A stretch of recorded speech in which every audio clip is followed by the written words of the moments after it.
Hello student, कैसे आप सब? आई होप आप सब ठीक होंगे। तो स्टूडेंट, मेरा इस वीडियो में आप लोग से उस टॉपिक पे बात होने वाला है जिस टॉपिक पे मेरे को बहुत ज़्यादा कमेंट आया।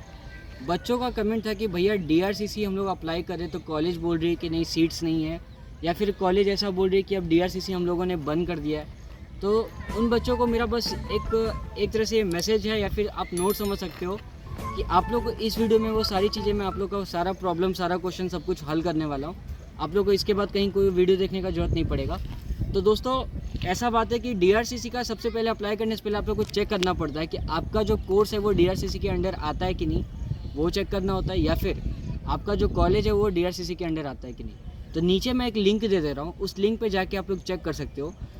आप लोग को ऐसे सारा कॉलेज का लिस्ट आएगा, मैं लिस्ट में बता दूंगा, कमेंट सेक्शन में आप लोग जाके मेरा पढ़ लेना कि उसमें चेक कैसे करना है। वहाँ पे आप लोग को क्या क्या लिखना है वो सारा मैं कमेंट सेक्शन में लिख दूंगा, आप लोग वहाँ जाके चेक कर लेना। वहाँ पे आप लोग देखोगे कि आपका जो कॉलेज होगा उसमें कोर्सेज़ लिखे होंगे, उसमें कोर्सेज़ में सारा डिटेल होगा कि बीटेक है कि नहीं, एमसीए है कि नहीं, बीसीए है कि नहीं। तो वो जो कोर्सेज़ होंगे तभी आप लोग अप्लाई कर सकते हो, वरना आप लोग डीआरसीसी में अप्लाई नहीं कर सकते हो। तो कॉलेज से उसके बाद आप लोग बातचीत करके आप लोग एडमिशन ले सकते हो डीआरसीसी में। और जो बच्चे एडमिशन ले लिए डीआरसीसी में और उनको जानना है कि डीआरसीसी का पैसा कैसे जाता है, मतलब वो सारा प्रोसेस तो मैं बता दिया कि पैसा कैसे गवर्नमेंट से आता है, लेकिन जो पैसा होता है वो बंटता कैसे है। मतलब जो बच्चे पूछ रहे थे कि भैया सारा पैसा तो अगर लोन वाला अगर एक ही बार आ जाता होगा तो फिर बाकी का पैसा क्या एक ही बार देना है? तो भाई उनको मैं सारा डिटेल इस वीडियो में इसी से रिलेटेड देने वाला हूँ। सपोज़ करिए कि मेरा जो कोर्स है वो 2 साल का है। 2 साल के कोर्स में मेरे को 5.5 लाख का मेरा खर्च मान लीजिए लग रहा है, 5 लाख या फिर 6 लाख ऐसे जोड़ लीजिए। तो सपोज़ करिए कि मेरा जो डीआरसीसी से वो 4 लाख का मेरा लोन आने वाला है। तो जो डीआरसीसी का लोन आएगा, जब आप डीआरसीसी में अप्लाई करोगे तो वहाँ पे आपसे पूछेगा कि सर आपका जो पैसा है वो किस वे में बांटे, या फिर आपके अकाउंट में भेजे या कॉलेज को भेजे। अगर कॉलेज को भेजे तो किस वे में बांटे, अगर आपके अकाउंट में भेजे तो किस वे में बांटे। तो जो पैसा होगा वो आपके सेमेस्टर से डिवाइड हो जाएगा। जैसे कि अगर 4 लाख है तो मेरा 4 सेमेस्टर 2 साल में हुआ तो 50-50 हज़ार करके या फिर 1-1 लाख करके आप लोग चाहो तो उसको डिवाइड कर सकते हो। तो जैसे मैंने किया था तो मेरा 1-1 लाख हर सेमेस्टर में आता है, तो यानी 4 सेमेस्टर में मेरा 4 लाख रुपए आ गया।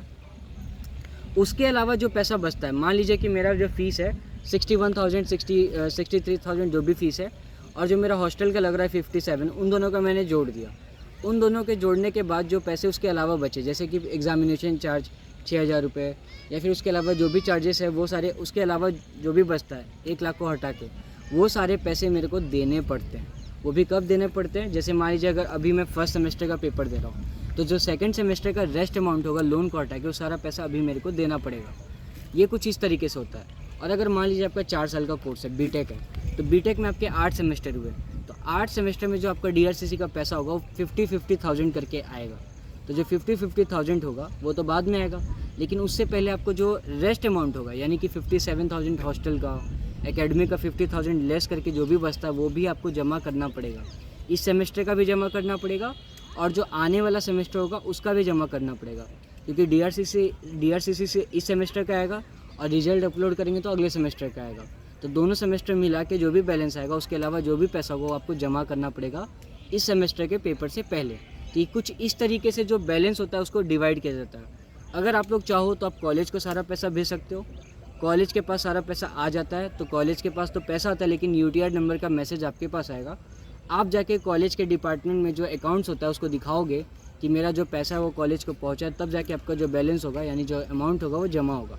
लेकिन अगर मान लीजिए कि वो पैसा कॉलेज के पास आप लोग नहीं चाहते हो, आप लोग चाहते हो कि वो पैसा कि आपके अकाउंट में है, तो आप ये डीआरसीसी को उसी टाइम बताना कि सर मैं नहीं चाहता कि कॉलेज के पास ये सारा पैसा है, जो भी पैसा हो वो कुछ कॉलेज के पास जाए, कुछ मेरे पास जाए, ऐसा भी हो सकता है। लेकिन वहाँ लिखवाना पड़ेगा कि आप किस वजह से अपने अकाउंट में ले रहे हो।